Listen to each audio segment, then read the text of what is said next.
밀실 야담을 방문해 주셔서 너무나 감사합니다. 좋아요와 구독은 저에게 큰 힘이 됩니다. 그럼 오늘의 이야기 시작하겠습니다. 옛날 옛적 조선 한양물각의 어느 대갓집에서 화려한 혼례가 열렸습니다. 붉은 꽃비가 흩날리던 봄날이었죠. 신방에는 연꽃처럼 고운 얼굴의 신부 연하가 홀로 앉아 있었습니다. 붉은 원삼을 입은 연하의 가는 손가락은 자꾸만 떨려왔고 까만 눈동자에는 알 수 없는 불안함이 가득했어요. 작은 주머니를 만지작거리며 마음을 달래보려 했지만 가슴은 더욱 세차게 뛰었습니다. 문이 열리고 신랑이 들어왔습니다. 하지만 신랑은 연하에게 눈길 한 번 주지 않았어요. 방 안에 무거운 공기가 내려앉았습니다. 신랑은 천천히 걸음을 옮기더니 연하 앞에 서서 차갑게 내려다보았죠. 이름이 연하라 했느냐? 감히 내 아비가 누구인지는 알기나 하느냐? 연하는 숨이 멎는 듯 했습니다. 신랑의 목소리에 담긴 날카로운 분노에 몸이 굳어버렸어요. 신랑은 봉투 하나를 연하 앞에 내려놓았습니다. 펼쳐보아라. 떨리는 손으로 봉투를 열자 그 안에는 역적 신분의 피를 이은 유기된 딸이라는 글자가 적힌 문서들이 들어있었어요. 연하는 순간 온몸에 소름이 돋았습니다. 이 집안에 역적의 피가 섞이는 건 용납할 수 없다. 당장 나가거라. 내 존재조차 없던 일로 하겠다. 그날 밤 연하는 혼례복도 갈아입지 못한 채 대문 밖으로 쫓겨났습니다. 하늘에서는 비가 쏟아졌고 연꽃 자수가 놓인 붉은 치마는 진창 속에 젖어들었어요. 비에 젖은 연하의 얼굴은 눈물인지 빗물인지 분간할 수 없을 정도였습니다. 마을을 지나고 험한 산길을 걸었습니다. 사람들의 차가운 시선과 당신의 자리는 여기 없습니다 라는 소리가 귓가에 맴돌았어요. 연하는 숨을 거칠게 내쉬며 외쳤습니다. 나는 누구지? 나는 도대체 어디서 온 거지? 깊어가는 밤, 짙은 안개 속에서 연하는 길을 잃고 말았습니다. 발걸음을 옮길 때마다 치마가 지늘게 더 깊이 젖어들었고 비바람은 점점 거세졌어요. 어느덧 연하는 절벽 끝 언덕에 다다랐습니다. 더 이상 갈 곳이 없었죠.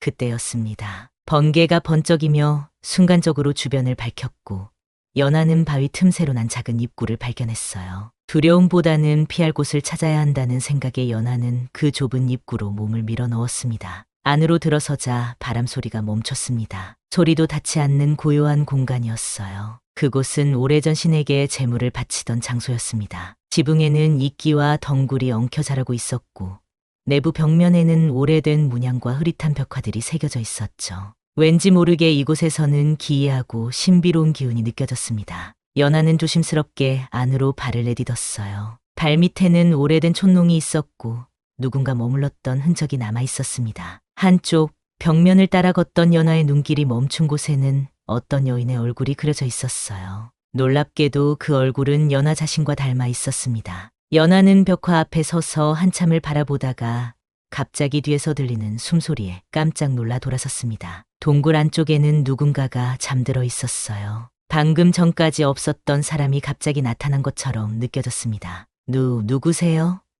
연하의 떨리는 목소리가 동굴 안에 메아리쳤습니다. 동굴 속 사람은 천천히 몸을 일으켰고 연하는 그 순간 운명의 실타래가 조금씩 풀리기 시작한다는 것을 알지 못했습니다. 동굴 안쪽에서 일어난 사람은 20살 남짓한 젊은 남자였습니다. 남자는 처음에 연하를 보고 놀랐지만 이내 평온한 표정으로 물었어요. 비를 피해 들어오셨군요. 길을 잃으셨습니까? 남자는 자신을 떠돌이 화공 윤지연이라고 소개했습니다. 산길을 헤매다 비를 피하려고 이 동굴에 잠시 몸을 숨겼다고 했어요. 윤지연의 옆에는 화구통과 여러 장의 그림들이 놓여 있었습니다. 조인도 잠시 비를 피하려고 들어왔습니다. 연하는 조심스럽게 대답했어요. 윤지연은 연하의 혼례복을 보더니 눈썹을 살짝 찌푸렸습니다. 하지만 더 이상의 질문은 하지 않았어요. 대신 그는 한켠에 있던 이불을 연하에게 건넸습니다. 몸이 젖었군요. 이걸 덮고 쉬시지요. 밤이 깊었으니 날이 밝으면 돌아가시면 됩니다. 윤지연의 다정한 말투에 연하는 왠지 마음이 놓였습니다. 그는 경계심 없이 연하에게 다가왔고 이불을 건네며 불끈 잡힌 연하의 붉은 손등을 보았어요. 이 손은 무언가를 담고 있군요. 아주 깊고 아픈 것을요. 연하는 깜짝 놀라 손을 뒤로 뺐습니다. 윤지연이 어떻게 자신의 아픔을 알아차린 건지 의아했어요. 하지만 그의 눈빛에는 악의가 없었습니다. 오히려 따뜻함과 이해가 담겨 있었죠. 걱정 마십시오. 저희는 화공일 뿐 사람의 운명을 점치는 사람이 아닙니다. 다만 그림을 그리다 보면 사람의 손에 담긴 이야기가 보일 때가 있습니다. 연하는 어딘가 모르게 윤지연에게 끌렸습니다. 하지만 쉽게 마음을 열 수는 없었어요. 겨우 대갓집에서 쫓겨난 상처가 아직 생생했으니까요. 다음 날 아침 비는 그쳤지만 연하는 갈 곳이 없었습니다. 윤지연은 연하에게 동굴에 같이 머물자고 제안했어요. 세상 사람들의 시선이 두렵다면 이곳에 머무르시지요. 이 동굴은 사람들이 찾지 않는 곳입니다. 조인도 당분간 이곳에서 그림을 그릴 생각이었습니다. 처음엔 망설였지만 연하는 점차 동굴 생활에 적응해 갔습니다. 윤지연은 마을에 내려가 음식과 필요한 물건들을 가져왔고 두 사람은 조용히 동굴에서 지냈어요. 윤지연은 매일 그림을 그렸습니다. 때로는 동굴 벽화를 베끼기도 하고 때로는 바깥 풍경을 그리기도 했어요. 연하는 윤지연이 그림 그리는 모습을 지켜보며 조금씩 마음의 문을 열어갔습니다. 이 동굴의 벽화는 참 신비롭습니다.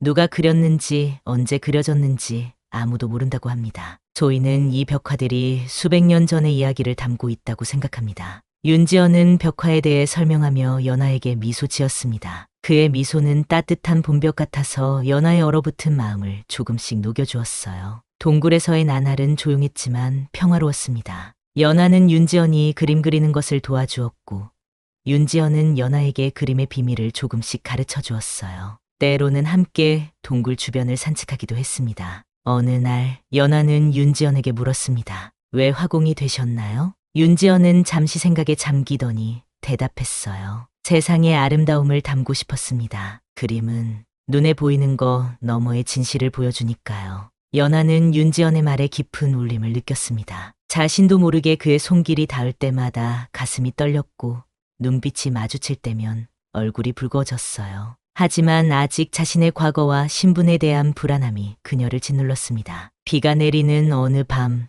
동굴 천장에서 물방울이 떨어지는 소리가 들렸습니다. 윤지연은 촛불을 밝히고 그림을 그리고 있었어요. 연하는 잠들지 못하고 그의 모습을 지켜보았습니다. 빗소리와 함께 윤지연의 붓 움직임이 어우러져 왠지 모를 위안을 주었어요. 빗소리가 잦아든 새벽녘 연하는 윤지연이 자리를 비운 사이 그의 화첩을 살펴보게 되었습니다. 한 장 한 장 넘기던 연하의 손길이 갑자기 멈췄어요. 눈앞에 펼쳐진 그림 속에는 분명 자신의 얼굴이 그려져 있었습니다. 붉은 원삼을 입고 슬픈 눈빛을 하고 있는 모습이었죠. 어떻게 저를 알고 있었죠? 뒤에서 들려온 윤지연의 발소리에 연하는 깜짝 놀라 화첩을 덮었습니다. 윤지연은 잠시 망설이는 듯했지만 이내 진실을 말하기로 한 듯 연하 앞에 앉았어요. 꿈에서 몇 번 보았소. 이 동굴도 당신도 말도 안 되는 이야기였지만 이상하게도 연하는 그의 말을 믿게 되었습니다. 윤지연의 눈빛에는 거짓이 없었어요. 처음 당신을 봤을 때 꿈에서 본 그대로라서 놀랐소. 붉은 옷을 입고 비에 젖은 모습까지. 조인도 이해하기 어려운 일이지만 이것이 운명인지도 모르겠소. 연하는 심장이 빠르게 뛰는 것을 느꼈습니다. 운명이라는 말에 왠지 모를 설렘과 두려움이 교차했어요. 윤지연은 화첩을 다시 펼쳐 연하에게 보여주었습니다. 보시오. 이 그림들은 모두 꿈에서 본 장면들이오. 동굴 벽화, 붉은 옷을 입은 여인, 그리고 이 모든 것이 의미하는 바를 아직 알지 못하오. 연하는 그림들을 하나하나 살펴보았습니다. 분명 자신이 본 적 없는 장소와 사람들이었지만 왠지 모르게 친숙하게 느껴졌어요. 특히 궁궐처럼 보이는 건물과 그 안의 사람들이 가장 눈에 띄었습니다. 이 그림 어디인가요? 윤지연은 고개를 저었습니다. 확실히 알지 못하오. 다만 한양의 궁궐 같았소. 꿈에서 본 것을 그대로 그렸을 뿐이오. 동굴 천장에서는 여전히 물방울이 떨어졌습니다. 빗물이 모여 작은 웅덩이를 만들었고 그 물에 촛불이 비쳐 황금빛 물결이 일었어요. 연하는 그 물결을 바라보며 생각에 잠겼습니다. 저는 제 부모님이 누구인지 모릅니다. 어릴 적 기억이 없어요. 그저 양부모님께서 저를 키우셨다고만 알고 있었죠. 그런데 혼례날 신랑은 제가 역적의 피를 이었다고 했어요. 윤지연은 연하의 이야기를 들으며 깊은 동정심을 느꼈습니다. 그는 조심스럽게 연하의 손을 잡았어요. 세상 사람들은 혈통과 신분을 중요하게 여기지만 소위는 그런 것에 얽매이지 않소. 사람의 마음과 영혼이 더 중요하다고 생각하오. 윤지연의 따스한 말에 연하의 눈에는 눈물이 맺혔습니다. 그동안 쌓아두었던 상처와 외로움이 조금씩 녹아내리는 듯했어요. 며칠이 지나자 두 사람 사이에는 깊은 유대감이 형성되었습니다. 연하는 윤지연이 그림 그리는 모습을 바라보며 행복을 느꼈고, 윤지연은 연하가 주변의 풀과 꽃으로 동굴을 꾸미는 모습에 미소 지었어요. 오늘은 당신을 그려도 될까요? 어느 날 윤지연이 조심스럽게 물었습니다. 연하는 부끄러움에 얼굴이 붉어졌지만 고개를 끄덕였어요. 윤지연은 정성껏 연하의 모습을 화폭에 담았습니다. 그의 눈빛에는 깊은 애정이 담겨 있었고, 붓끝에는 연하의 아름다움이 살아 숨쉬었어요. 이렇게 그림으로 남으면 영원히 기억될 수 있겠지요? 윤지연의 말에 연하는 가슴이 뭉클해졌습니다. 자신의 존재가 누군가에게 소중하게 기억된다는 것. 그것은 연하에게 큰 위안이 되었어요. 동굴 속 두 사람의 시간은 평화롭게 흘러갔습니다. 하지만 그들은 알지 못했습니다. 동굴 벽화 속 인물들이 때때로 움직이는 듯한 모습을, 그리고 그들의 운명이 점점 벽화 속 이야기와 얽혀가고 있다는 사실을요. 가을의 문턱에 들어서면서 동굴 주변의 나무들은 붉게 물들어갔습니다. 연하와 윤지연은 동굴 밖으로 나와 단풍이 든 숲길을 산책하는 즐거움을 알게 되었어요. 두 사람의 관계는 나날이 깊어져 갔습니다. 이 단풍잎처럼 붉은색이 당신에게 참 잘 어울리는군요. 윤지연이 떨어진 단풍잎을 주워 연하의 머리에 꽂아주며 말했습니다. 연하는 수줍게 미소 지었어요. 윤지연의 시선이 닿을 때마다 가슴 속에서는 봄날의 따스한 바람이 불어오는 듯했습니다. 지연 씨는 그림처럼 세상을 보는 것 같아요. 평범한 것도 아름답게 보이게 하니까요. 연하의 말에 윤지연은 눈을 반짝였습니다. 그림은 세상을 비추는 거울이지요. 하지만 당신은 그림보다 더 아름다운 존재입니다. 두 사람의 눈빛이 마주쳤고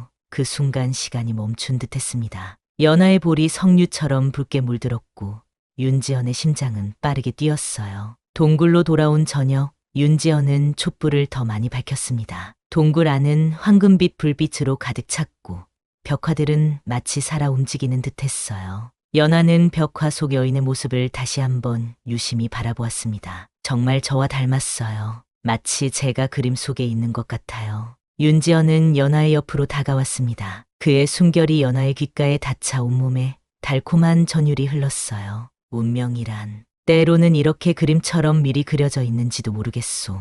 윤지연의 목소리가 부드럽게 연하의 마음을 감쌌습니다. 두 사람 사이의 거리가 점점 좁혀졌어요. 연하는 눈을 감았고 윤지연은 조심스럽게 그녀를 품에 안았습니다. 바람에 안긴 꽃처럼 연하는 윤지연의 품에 안겼습니다. 그의 손길은 한 줄기 바람처럼 부드럽게 연하의 등을 쓰다듬었고 두 사람의 입술이 만나는 순간 새벽 이슬을 머금은 꽃잎처럼 달콤한 느낌이 퍼져나갔어요. 동굴에 울리는 조용한 숨소리와 스산한 바람 사이에서 두 사람은 처음으로 몸과 마음을 나누었습니다. 윤지연의 가슴은 따스한 노을빛이 어린 돼지 같았고 연하의 피부는 달빛 아래 부드럽게 떠오른 이슬방울 같았어요. 그들의 사랑은 한밤의 은밀한 속삭임처럼 깊고 뜨거웠습니다. 하지만 그 순간 기이한 일이 일어났습니다. 벽화 속 한 인물의 눈동자가 갑자기 빛나기 시작한 거예요. 연하가 먼저 그것을 발견하고 놀란 목소리로 외쳤습니다. 저것 봐요.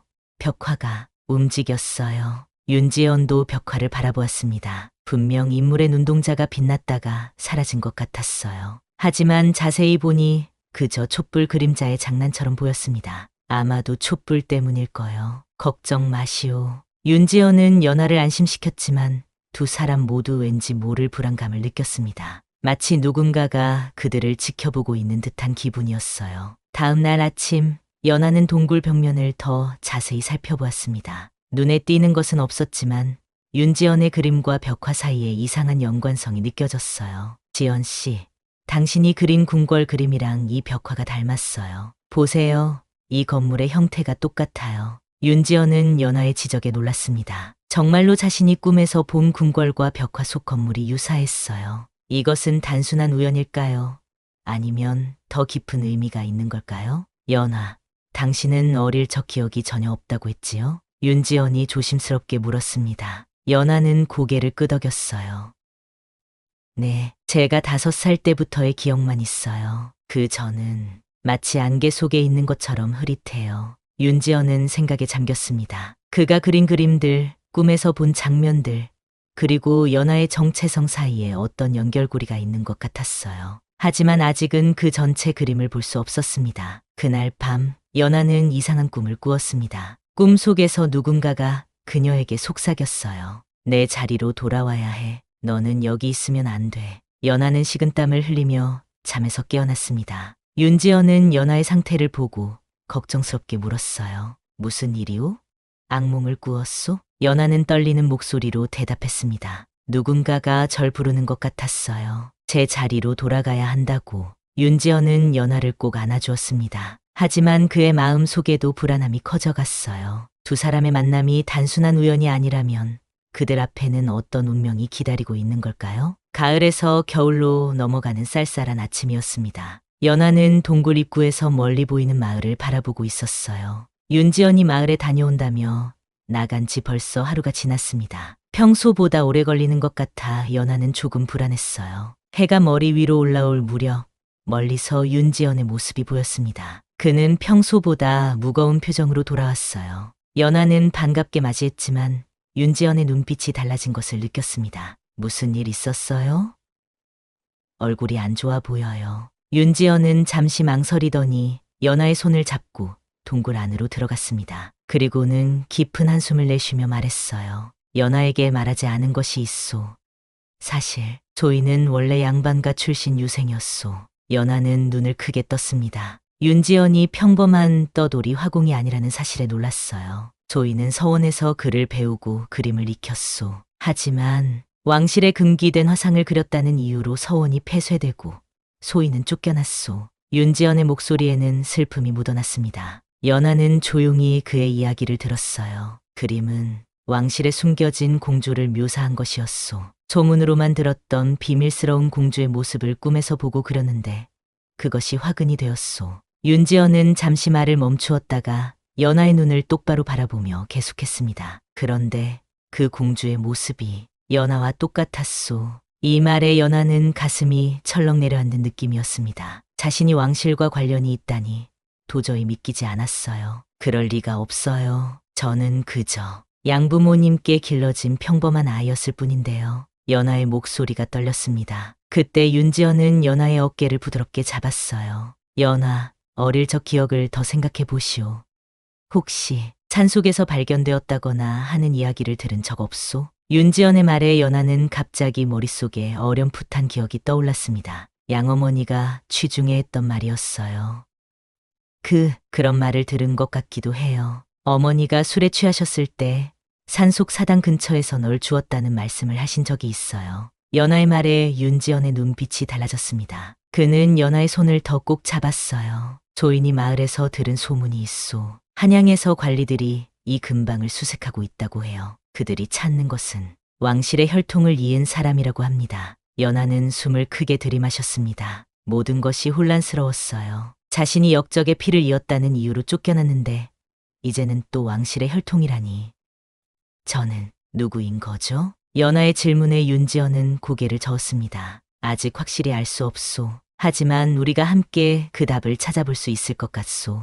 윤지연은 자신의 과거와 지금까지의 경험을 더 자세히 설명했습니다. 그가 꿈에서 보았던 장면들, 그가 그렸던 공주의 모습, 그리고 그것이 어떻게 그를 이 동굴로 이끌었는지에 대해 말했어요. 조이는 이 모든 것이 우연이 아니라고 생각합니다. 연하와 소인의 만남, 이 동굴의 벽화들, 모두 어떤 큰 그림의 일부분인 것 같소. 연하는 생각에 잠겼습니다. 자신의 정체성에 대한 의문이 점점 커졌어요. 하지만 한편으로는 윤지연과 함께라면 어떤 진실도 마주할 수 있을 것 같다는 용기가 생겼습니다. 함께 찾아봐요. 제가 누구인지, 우리가 왜 여기에 있는지. 연하의 결심에 윤지연은 따뜻하게 미소 지었습니다. 두 사람은 서로를 바라보며 마음을 나누었어요. 아직 풀리지 않은 수수께끼가 많았지만 그들은 함께 그 답을 찾아가기로 했습니다. 내일 소인이 알고 있는 한 장소로 가봅시다. 그곳에 답이 있을지도 모르겠소. 윤지연의 제안에 연하는 고개를 끄덕였습니다. 그날 밤 두 사람은 서로를 위로하며 내일을 준비했어요. 진실을 향한 여정이 시작되려 하고 있었습니다.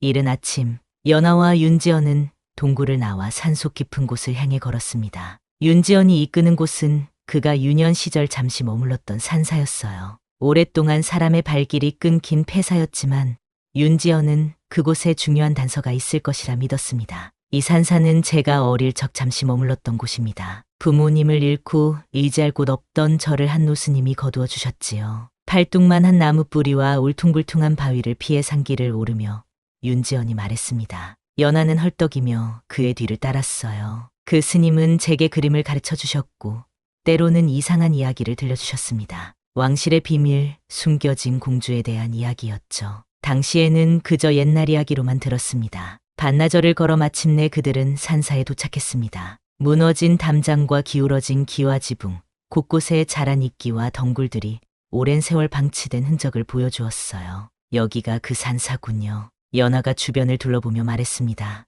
윤지연은 고개를 끄덕이고 사찰 안으로 발걸음을 옮겼어요. 스님께서 가끔 비밀 문서를 보관하는 장소가 있다고 하셨습니다. 불단 뒤쪽 어딘가에 두 사람은 무너진 법당으로 들어갔습니다. 법당 안쪽에는 깨진 불상과 쓰러진 탁자들이 널브러져 있었어요. 윤지연은 불단 뒤편으로 가 벽을 더듬기 시작했습니다. 여기 어딘가에 비밀 공간이 있었소. 스님께서 중요한 문서를 보관한다고 하셨는데 한참을 찾던 윤지연은 마침내 불단 뒤 벽에서 작은 문고리를 발견했습니다. 조심스럽게 당기자 숨겨진 공간이 드러났어요. 그 안에는 오래된 나무 상자가 놓여 있었습니다. 이것이군요. 윤지연이 상자를 꺼내 열었습니다. 안에는 노란 비단천에 쌓인 오래된 문서 한 통이 들어 있었어요. 두 사람은 떨리는 마음으로 문서를 펼쳤습니다. 천지연왕 사해용왕. 윤지연이 문서의 첫 구절을 읽기 시작했습니다. 문서는 30년 전 왕실에서 일어난 일들을 기록하고 있었어요. 비밀리에 태어난 아이, 왕실의 혼란을 막기 위해 사제에게 맡겨졌다. 이름은 연화, 왼손 손등에 작고 붉은 점이 있는 자. 연화는 자신의 왼손 손등을 바라보았습니다. 그곳에는 분명 작고 붉은 점이 있었어요. 어릴 적부터 있었던 그 점이 자신의 신분을 증명하는 표식이었다니. 연화는 숨이 막히는 듯했습니다. 당신 정말 공주였군요. 윤지연의 눈에는 놀라움과 확신이 담겨 있었습니다. 연하는 여전히 믿기지 않는 표정이었어요. 하지만 어떻게 이런 일이. 연하의 말이 끊겼습니다. 그때 어릴 적 밤마다 들리던 낮은 목소리가 머릿속을 울렸어요. 너는 특별한 아이란다. 언젠가 내 진정한 자리로 돌아가야 한단다. 연하는 갑자기 눈물이 차올랐습니다. 자신의 정체성, 왜 쫓겨났는지 모든 것이 명확해지는 순간이었어요. 신랑은 제가 역적의 피를 이었다고 했어요. 하지만 사실은 제가 왕실의 피를 이어받은 사람이어서. 윤지연은 고개를 끄덕였습니다. 아마도 당신의 존재를 숨기려는 세력이 있었을 것입니다. 그들이 당신을 역적의 딸로 몰아없애려 했던 것이지요. 더 자세히 문서를 살펴보니 연하가 태어난 배경이 적혀 있었습니다. 그녀는 정실이 아닌 왕의 총애를 받던 궁녀의 딸이었어요. 정치적 혼란을 막기 위해 외부로 보내졌지만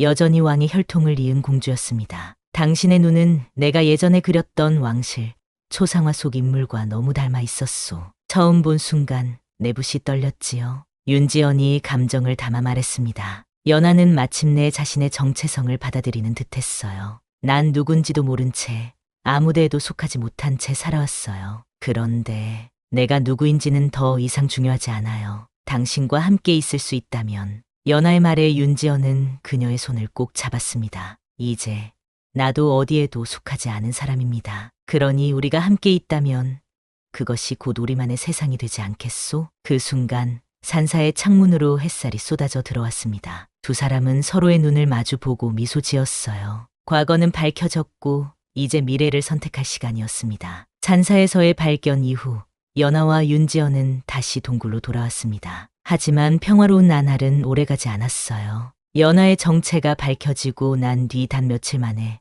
한양에서 온 관리들이 동굴 근처까지 찾아왔다는 소식이 들려왔습니다. 마을 사람들이 수상한 복장의 관리들을 보았다고 합니다. 그들이 젊은 여인을 찾고 있다고 해요. 윤지연이 마을에서 돌아와 연하에게 알렸습니다. 연하의 얼굴이 창백해졌어요. 더 이상 숨을 곳이 없었습니다. 어떻게 그들이 저를 찾은 걸까요? 누가 말했을까요? 연하가 떨리는 목소리로 물었습니다. 윤지연은 고개를 저었어요. 알 수 없소. 하지만 중요한 건 당신의 안전입니다. 우리는 이곳을 떠나야 할지도 모르겠소. 그날 밤 두 사람은 앞으로의 계획을 세웠습니다. 윤지연은 연하와 함께 멀리 떠나자고 제안했어요. 변방의 조용한 곳에서 새 삶을 시작하자는 것이었습니다. 남쪽 해안가에 작은 마을이 있소. 그곳에서라면 누구의 방해도 받지 않고 살 수 있을 거요. 윤지연의 말에 연하는 잠시 침묵했습니다. 그녀의 마음속에서는 갈등이 일었어요. 한편으로는 윤지연과 함께하고 싶은 간절한 마음이 있었지만 다른 한편으로는 자신의 정체성과 책임에 대한 생각이 자리 잡고 있었습니다. 만약 제가 정말 공주라면 제게는 해야 할 일이 있지 않을까요? 연하의 질문에 윤지연은 당황했습니다. 그는 연하의 손을 꼭 잡았어요. 당신은 이미 너무 많은 고통을 겪었소. 왕실이 당신을 버렸는데 당신이 그들을 위해 희생할 필요가 있을까요? 연하는 깊은 생각에 잠겼습니다. 그날 밤 그녀는 이상한 꿈을 꾸었어요. 꿈속에서 한 노인이 그녀에게 말했습니다. 내가 돌아오면 백성들의 고통이 줄어들 것이다. 내 안에는 특별한 힘이 있다. 그것은 세상을 바꿀 수 있는 힘이란다. 다음 날 아침 연하는 결심한 듯 윤지연에게 말했습니다. 저는 한양으로 돌아가야 할 것 같아요. 윤지연의 얼굴에 실망과 슬픔이 번졌습니다. 그는 말없이 연하의 손을 잡았어요. 떠나지 마시오. 연하, 우리는 여기서 이렇게 살면 돼요. 그러나 연하는 고개를 저었습니다. 나는 이제 도망칠 수 없는 운명이에요. 백성을 위해서라도 그 자리를 마다할 수 없어요. 연하의 눈에는 결연한 의지가 담겨 있었습니다. 윤지연은 더 이상 그녀를 설득할 수 없다는 것을 알았어요. 그렇다면 내가 함께 가겠소. 당신 곁에서 보호하겠소. 윤지연의 제안에 연하는 미소 지었지만 그 미소에는 슬픔이 묻어 있었습니다. 그럴 수 없어요. 당신은 이미 한 번 왕실에서 쫓겨났어요. 다시 그곳에 간다면 당신의 목숨이 위험할 거예요. 연하는 윤지연의 볼을 쓰다듬으며 마지막으로 말했습니다. 하지만 당신과 함께한 이 동굴의 시간이 내 인생에서 가장 인간다운 순간이었어요. 윤지연의 눈에 눈물이 고였습니다. 그는 연하를 꽉 안았어요. 운명이란 참 잔인하오. 우리를 만나게 했다가 또 이렇게 갈라놓다니. 연하도 눈물을 흘리며 윤지연의 품에 안겼습니다. 그들의 마지막 포옹은 영원히 기억될 순간이었어요. 다음 날 아침 연하는 떠날 준비를 마쳤습니다. 윤지연은 그녀에게 작은 보따리를 건넸어요.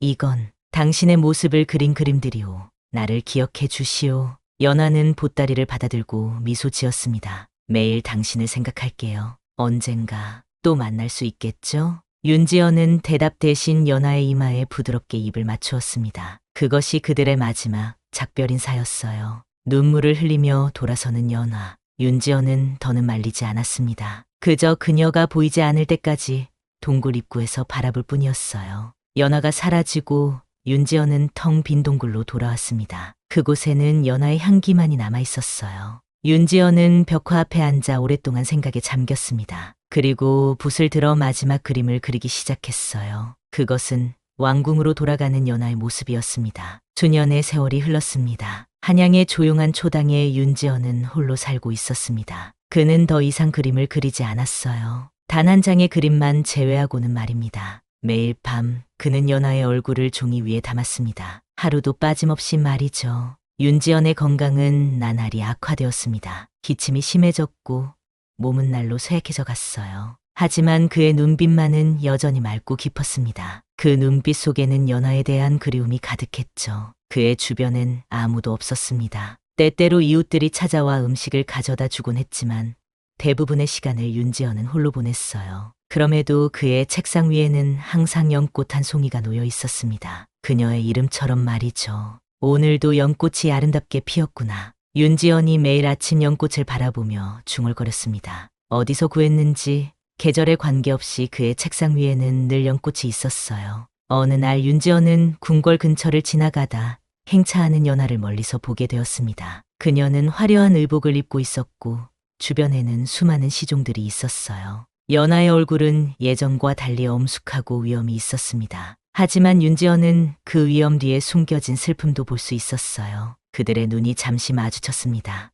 연하의 눈동자가 흔들렸고 윤지연은 가슴이 뛰는 것을 느꼈어요. 하지만 그것도 잠시. 연하의 행렬은 지나갔고 윤지연은 다시 외로운 일상으로 돌아왔습니다. 사람들 사이에서는 공주에 관한 이야기가 많이 퍼졌습니다. 그녀가 백성들의 고통을 덜어주기 위해 많은 일을 하고 있다는 이야기, 그녀의 현명함과 자비로움이 왕실에 큰 변화를 가져왔다는 이야기였어요. 윤지연은 그 소식을 들으며 미소 지었습니다. 연하가 자신의 길을 잘 가고 있다는 것이 기뻤어요. 비록 함께하지 못하지만 그녀가 자신의 역할을 다하고 있다는 사실이 윤지연에게 위안이 되었습니다. 해가 바뀌고 윤지연의 병세는 더욱 깊어졌습니다. 그는 이제 거의 침상에서 일어나지 못했어요. 하지만 여전히 매일 밤 연하의 얼굴을 그렸습니다. 그림들은 점점 흐릿해졌지만 그 속에 담긴 사랑만큼은 여전히 선명했어요. 어느 새벽 달빛이 창문으로 쏟아져 들어오는 시간이었습니다. 윤지연은 마지막 힘을 다해 연하의 얼굴을 그렸어요. 그의 손이 떨렸고 붓 자국은 흐트러졌습니다. 하지만 그 속에는 분명 연하의 미소가 담겨 있었어요. 그리고 마침내 윤지연은 붓을 놓고 눈을 감았습니다. 그의 입가에는 평화로운 미소가 머물렀어요. 마치 오랜 여행을 마치고 집으로 돌아온 사람처럼 말입니다. 다음 날 아침 한 시종이 초당을 찾아왔습니다. 그는 윤지연이 영원한 잠에 든 것을 발견했어요. 그리고 책상 위에 놓인 연꽃 한 송이와 함께 뭔가 반짝이는 것을 보았습니다. 그것은 작은 금비녀였어요. 공주의 것으로 보이는. 시종은 이 사실을 궁궐로 알렸고 그날 밤 한 여인이 몰래 초당을 찾아왔습니다. 화려한 옷이 아닌 평범한 옷차림의 여인이었어요. 그녀는 윤지연의 마지막 그림을 가슴에 안고 오랫동안 울었습니다. 우리의 인연이 이렇게 끝나는군요. 하지만 당신은 영원히 내 마음속에 살아있을 거예요. 여인은 윤지연의 이마에 마지막 키스를 남기고 떠났습니다. 그리고 이튿날 윤지연의 장례식에는 평소와 달리 많은 사람들이 찾아왔어요. 그 중에는 궁녀로 보이는 몇몇 여인들도 있었습니다. 윤지연의 유품 중에는 수많은 연하의 초상화가 있었어요. 그 그림들은 모두 한양의 어느 사당에 모셔졌다고 합니다. 그리고 매년 연하의 생일에는 누군가 그 사당을 찾아와 연꽃 한 송이를 바친다고 해요. 신분과 운명은 때로 사람을 가두지만 마음은 그 어떤 벽도 넘는다고 합니다. 연하와 윤지연은 함께하지 못했지만 서로의 존재는 그들 삶의 가장 진실한 순간이었습니다. 그들의 사랑은 시간과 공간을 초월해 영원히 기억될 것입니다. 여러분이라면 사랑과 책임 사이에서 어떤 선택을 하시겠습니까? 우리의 삶은 때때로 가슴 아픈 선택을 요구합니다. 하지만 그 선택 속에서도 진정한 사랑은 사라지지 않는 법이지요. 그것이 바로 연꽃의 아름다움이 아닐까요?